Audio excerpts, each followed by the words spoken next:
Why does a week have 7 days? It's a question we rarely ask. We take time for granted, but the week stands out. It has no natural basis like a day or a year. A day is marked by Earth's rotation. A year follows Earth's orbit around the sun. These cycles are observable. But the week, its origin is different. It's a human invention, a product of our fascination with the cosmos. The 7-day week is a puzzle piece in the story of civilization. It connects us to ancient astronomers and emperors. It reflects the power of belief systems and cultural exchange. So buckle up, let's journey through time to uncover the secrets of the 7-day week.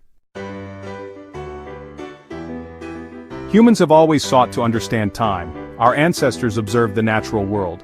They noticed patterns. These patterns became the foundation of our timekeeping systems. The most obvious pattern was the day-night cycle. This cycle is caused by Earth's rotation. It gave us the concept of a day. Next came the lunar cycle. The moon waxes and wanes. This cycle takes about 29.5 days. It formed the basis for the month. Finally, there's the solar cycle. Earth revolves around the sun. This takes approximately 365 days. We call this a year. Days, months, and years are all rooted in astronomy. They are natural units of time. But the week is different. It's a human construct. Our story takes us back to ancient Mesopotamia. Here, in the land between the rivers Tigris and Euphrates, lived the Babylonians. They were keen astronomers. They meticulously tracked the movement of celestial bodies. The Babylonians noticed 7 celestial objects that moved differently from the fixed stars. These were the Sun, the Moon, Mars, Mercury, Jupiter, Venus, and Saturn. These 7 wanderers fascinated them. The number 7 acquired a special significance for the Babylonians. They associated it with these celestial bodies. They believed these bodies influenced human affairs. The Babylonians developed a calendar based on lunar cycles. They divided their months into 7-day weeks. Each day was dedicated to one of the 7 celestial bodies. The Babylonian concept of a 7-day week spread throughout the ancient world. This ancient civilization, known for its advancements in astronomy and mathematics, played a pivotal role in shaping how we perceive time today. The Babylonians divided their lunar months into weeks, each consisting of 7 days, a practice that would echo through the ages. It was adopted by the Persians and later by the Greeks. The Persians, with their vast empire and influence, helped propagate this timekeeping system far and wide. The Greeks, known for their philosophical and scientific inquiries, found the 7-day week to be a practical and efficient way to organize time. However, it was through religion that the 7-day week gained widespread acceptance. Religious rituals and ceremonies often required a structured calendar, and the 7-day week provided a consistent framework for these practices. Judaism played a crucial role. The Jewish people, with their rich religious traditions, embraced the 7-day week and integrated it into their spiritual practices. The Hebrew Bible mentions a 7-day creation story. According to this sacred text, God created the world in 6 days and rested on the 7th, establishing a divine precedent for the week. This story gave the week a sacred significance. It wasn't just a measure of time. It became a reflection of divine order and purpose. It established the Sabbath, a day of rest. The Sabbath became a cornerstone of Jewish life, a day dedicated to rest, reflection, and worship. Christianity, which emerged from Judaism, inherited the 7-day week. Early Christians continued the tradition, but with a significant shift. The Sabbath was observed on Sunday, the day of Jesus' resurrection. This change underscored the importance of the resurrection in Christian faith and practice. Islam also embraced the 7-day week. The Islamic calendar, while lunar, also adopted this structure. The Quran mentions Allah's creation of the world in 6 days and his rest on the 7th. This narrative reinforced the 7-day cycle within Islamic tradition. Friday is the holy day in Islam. Known as Jumu'ah, it is a day for communal prayers and reflection, further embedding the 7-day week into the rhythm of life. Through these major religions, the 7-day week became deeply ingrained in many cultures. It transcended geographical boundaries and became a universal measure of time. It transcended a mere timekeeping system. The 7-day week became a symbol of cultural and religious identity, a testament to humanity's quest to find order in the cosmos. It became entwined with religious beliefs and practices. From ancient Babylon to the present day, the 7-day week remains a powerful legacy of our shared human history. At Constantine's decree, a week for Rome. While the 7-day week was spreading through religious channels, the Roman Empire, a major power, used a different system. The Romans, known for their engineering marvels and military prowess, had a unique way of organizing their time. Their calendar was not just a tool for marking days, but a reflection of their societal structure and priorities. The Romans had an 8-day week for their market cycles. This system, known as the nundinal cycle, was deeply ingrained in their daily lives. Every 8th day, a market day or nundini was held, which was crucial for trade and commerce. This cycle was essential for the economic and social activities of Roman citizens. However, in the 4th century CE, Emperor Constantine the Great made a significant change. Constantine, a visionary leader, recognized the growing influence of Christianity within the empire. His reign marked a pivotal moment in Roman history, blending traditional Roman practices with emerging Christian beliefs. He was a devout Christian. His conversion to Christianity was a turning point, not just for him personally, but for the entire Roman Empire.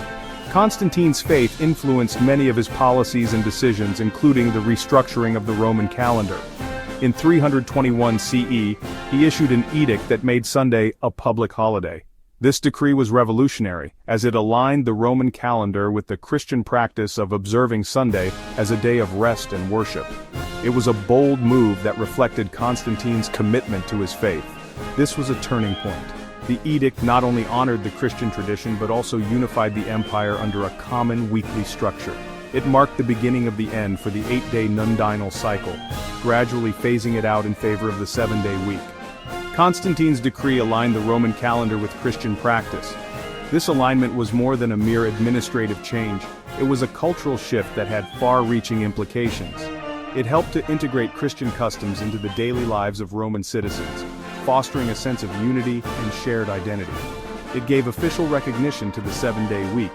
This recognition was a significant step in the widespread adoption of the 7-day week, which would eventually become a global standard. The Roman endorsement lent credibility and authority to the practice. This had a profound impact on the Roman world.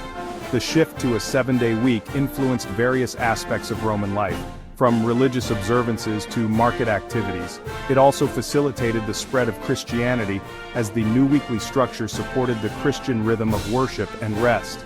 The Roman Empire's adoption of the 7-day week further solidified its place in history. This change was not just a temporal adjustment but a reflection of the empire's evolving identity. It showcased the dynamic nature of Roman society and its ability to adapt to new influences. It paved the way for its eventual global acceptance. The Roman endorsement of the 7-day week set a precedent that would be followed by many cultures and civilizations, leading to the universal adoption of this timekeeping system that we still use today. Days of the week, a planetary roll call. The 7-day week we use today has its roots in Babylonian astronomy and Roman culture. The Babylonians were keen astronomers, and they observed 7 celestial bodies that were visible to the naked eye: the Sun, the Moon, Mars, Mercury, Jupiter, Venus, and Saturn. These observations played a crucial role in their timekeeping and calendar systems. The Romans later adopted and adapted these ideas, integrating them into their own culture and spreading them across their vast empire. Each day of the week is associated with a celestial body, reflecting the Babylonian influence. Sunday, the sun's day. The sun, being the most prominent celestial body, was naturally given its own day. Monday, the moon's day. The moon, with its changing phases, was also significant in ancient timekeeping. Tuesday, Tuesday, named after the Norse god of war, associated with Mars. Mars, the red planet, was named after the Roman god of war, and this association carried over into the Norse tradition, where Tyr was the equivalent deity. Wednesday, Woden's Day, named after the Norse god, associated with Mercury.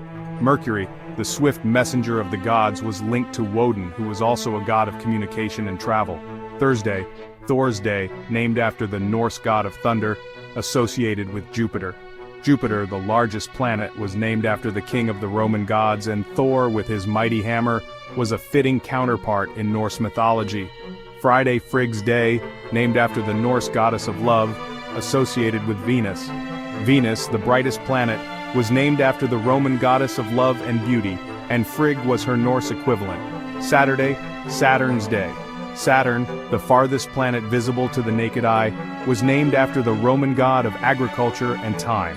The Roman names for the days of the week, with their planetary connections, became the standard in many parts of the world.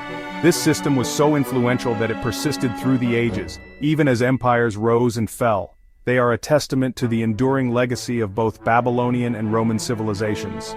The way we structure our week is a daily reminder of the astronomical observations and mythological stories that have been passed down through millennia, shaping our understanding of time and the cosmos.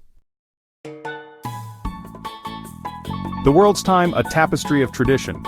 While the 7-day week became the dominant timekeeping system globally, it wasn't the only one. Other cultures developed their own unique calendars and time divisions. The ancient Chinese, for example, used a 10-day week. Some African cultures had a 4-day market week. However, with increasing globalization and cultural exchange, the 7-day week gradually became the global standard. The rise of international trade and communication required a unified system of timekeeping. The 7-day week, already established in many parts of the world, naturally filled this need.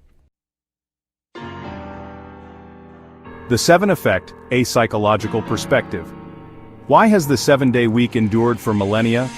Perhaps there's more to it than just historical inertia. Some psychologists believe the number 7 has a special resonance with the human mind. We easily remember things in groups of 7. There are 7 colors in a rainbow, 7 musical notes in a scale, and numerous examples of 7 deadly sins, or 7 wonders of the world throughout history. This cognitive bias towards the number 7 might explain the 7-day week's enduring appeal. It's a natural fit for our mental framework. The enduring week, a fusion of time and culture. The 7-day week is a remarkable testament to human ingenuity and cultural transmission. It's a fusion of Babylonian astronomy, Jewish and Christian beliefs, Roman imperial power, and perhaps even our own cognitive biases. From its ancient origins to its global dominance, the 7-day week has journeyed through time. It has shaped our lives, our religions, and our perception of time itself. So the next time you look at a calendar, remember the rich history behind those 7 days. It's a story that spans millennia and connects us to civilizations long gone.